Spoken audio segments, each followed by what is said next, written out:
Alright, so I just checked out this short film, Marco Polo 100 Eyes. Let me just give it breakdown like this. There's a dude by the name of Jimbo, and this takes place back in 1262. Mongolians are about to attack the temple because they're trying to get these scrolls. He ends up fighting off these Mongolians. He kills like 25 of these niggas, but ends up getting captured. So they deliver him to the Khan. And basically, the only reason they captured him is because he wants them to teach his soldiers his way of Kung Fu. He wants them to use Chinese Kung Fu so he can kill other Chinese.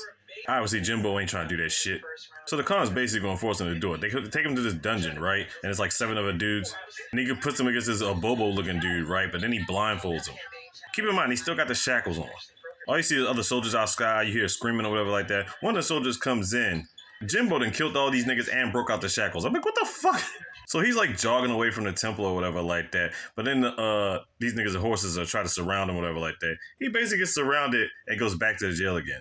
At this point, the Khan really wants to kill him, but he can't because he knows he needs his expertise, you know what I'm saying, to train his soldiers better. And he really wants to go through with it because the one person that he killed that was in that cell happened to be Genghis Khan's son. Yeah. So he knows he can't kill him, but to punish him, he ends up in the poisonous snake and spits venom in his freaking eyes and shit. So yeah, after that, he really is blind now.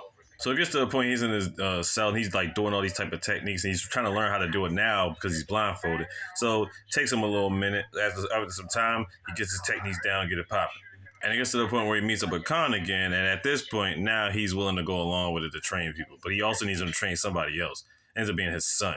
So he gives his son his training and he ends up getting himself a temple. Now the thing is, if he didn't force himself to do this, Khan would have just bogarted on every other temple and destroyed it within like a second.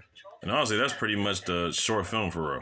It was supposed to be a part 2 that came out in 2016, but I'm just catching this one. And by the looks of it, yeah, that shit ain't come out.